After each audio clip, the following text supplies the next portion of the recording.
Reddit Ask Me Anything. I'm Kevin Mitnick, the world's most famous hacker. Ask me anything, ask me anything. In the mid-90s, I was the world's most wanted hacker for hacking into 40 major corporations just for the challenge. I'm now an author and security consultant to Fortune 500 and governments worldwide, performing penetration testing services for the world's largest companies. I am also the chief hacking officer for KnowBe4, a company that develops software to train employees to make smarter security decisions. Ask me anything. How hard do you laugh during movies when two hackers unlock digital combat, typing at 1000 miles per hour? I pretty much just roll my eyes and chalk it up to non-technically astute rights. However, Mr. Robot has changed that and are getting things spot on. BTW, I do type at 1000 miles per hour, 1024 to be exact. Keep working at it and you may eventually get up to 2600. Well said.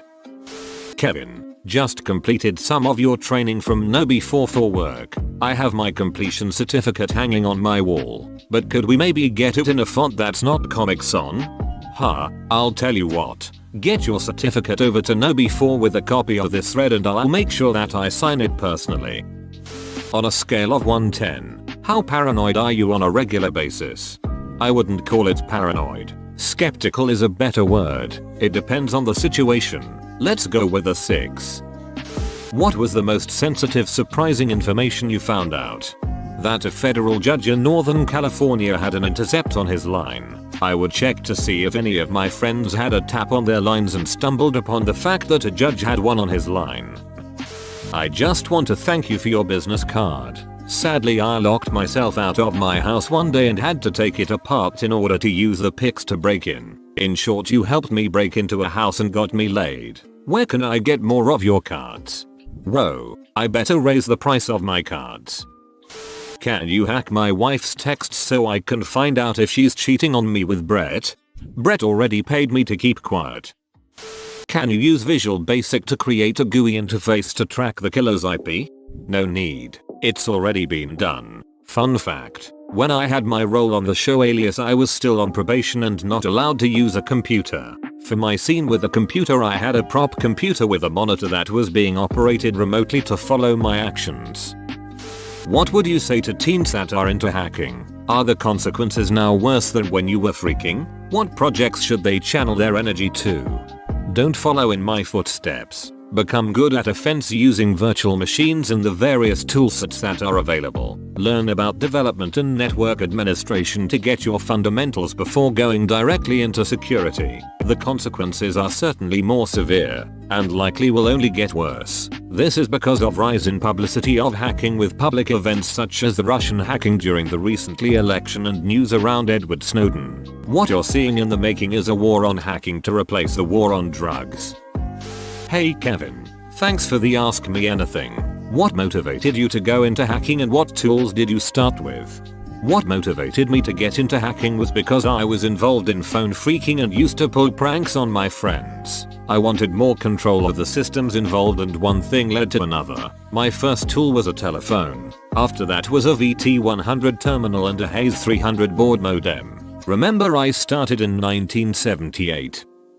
What was the most memorable or impressive item of the Free Kevin campaign that you recall seeing? While I was in a federal detention center in LA, I could look out the very small window and was able to see an airplane with a Free Kevin banner flying around. Hi Kevin. Big fan. If you had never been exposed to computers when you were younger, what direction do you think your life would have taken? What would be your job today? Kevin, for people thinking of getting into the security industry, what particular skills do you see being the most valuable now, and the most valuable in 10 years? In other words, of which types of current emerging tracks or concepts will tomorrow's InfoSec managers be skilled practitioners?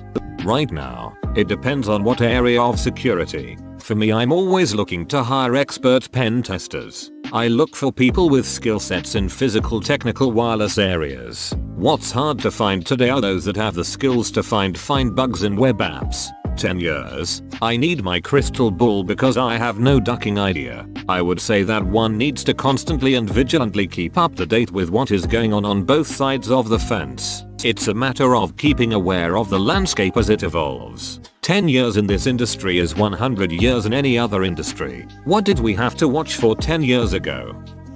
Do you still have business cards that are lockpick sets? Yes, I don't think I could have any others at this time.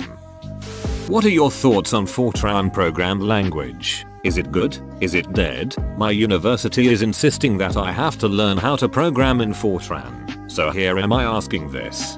Funny thing you would ask. The very first program I wrote was in Fortran. It simulated the login process of my teacher's computer and I used that to phish his login credentials. I never did Hello World. I got my teacher's password as my first project. C and Python make more sense, but if the university says you need it, well, you probably should learn it. But certainly don't stop there.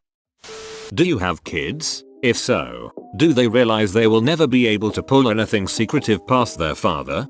I don't have kids yet, but I believe they'll be the best social engineers in the world. They'll get good practice on their parents. Hey Kevin, big fan. What do you think your biggest accomplishment is, both legal and illegal? Also, did you have any thoughts of harming anyone, including yourself, when the FBI was coming? My biggest accomplishment was turning my life around. Lemons to lemonade. I'm able to take all my skills and use them to improve security. I'm extremely fortunate that I've been able to take this mischievous behavior and use this to help businesses to protect themselves from the other Kevin Mitnicks that are out there. Look at it this way. It's like Pablo Escobar becoming a successful pharmacist. Edit. To answer your last question, I never thought about harming myself. I did think about trying to escape, but I didn't want to end up getting shot. That would go directly against my general desire not to harm myself or others. Thank you. I love that analogy. What's the most important or foremost thought process when attacking or protecting a digital entity? Really thinking out of the box. Expecting the unexpected. Really, to me, the thought process is like puzzle solving. It's much harder to protect than it is to attack. The attacker needs only to find one hole to make it in. Hi Kevin. Do you think the rise of cryptocurrency, bitcoins, etc., will have a net positive or negative effect on society? I think it's a positive effect. It gives the public another way to pay for products and services somewhat anonymously. It's just another tool that can be used by society in a positive manner. I know nothing about hacking. Just out of curiosity, if someone really pissed you off with a question here, could you hack them? Is that how it works? Do you need a certain level of ability, or could anyone do it with a YouTube tutorial? If the answer is yes, please don't demonstrate on me. Thanks for the Ask Me Anything. Edit. Or, downvoted. Hope I didn't seem rude. Edit. Or, upvoted. Glad I didn't seem rude. Let's take this offline. I'll email you later.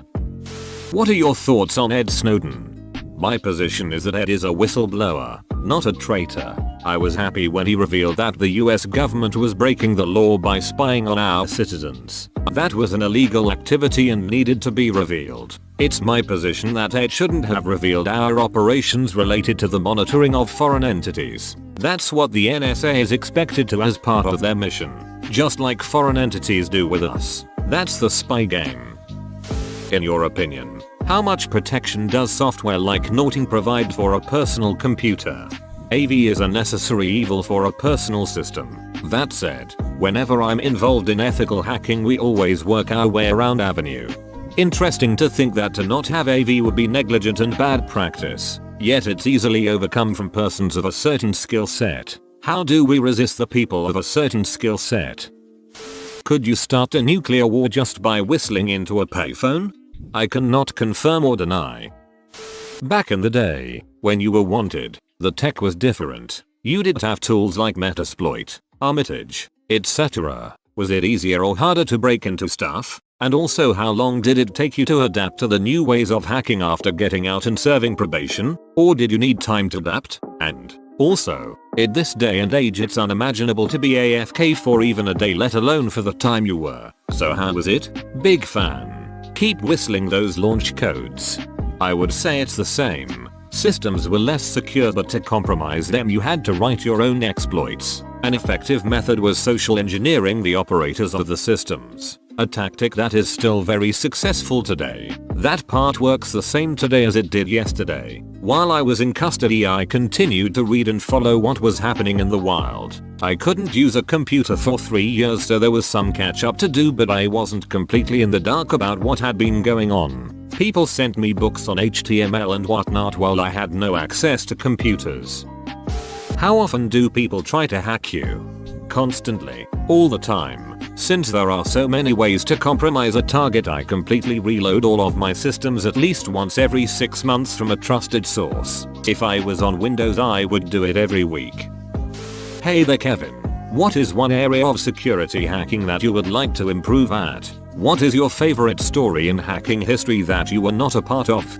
In the security and IT field, there are so many things that are changing on a daily basis, so you can't be good at everything. Right now there is a big need for people with the ability to find exploits in web apps. An interesting bit of data is that when my company does engagements, I still involve myself because I really enjoy the hacking process. I have many favorite stories, but I really enjoyed Kevin Poulsen's attack on Pacific Bell. I was very impressed by his bravado and how he would physically go into facilities. I would have liked to have met him earlier on in my hacking career when I was hacking the phone companies, as that was my true love back in the 90s.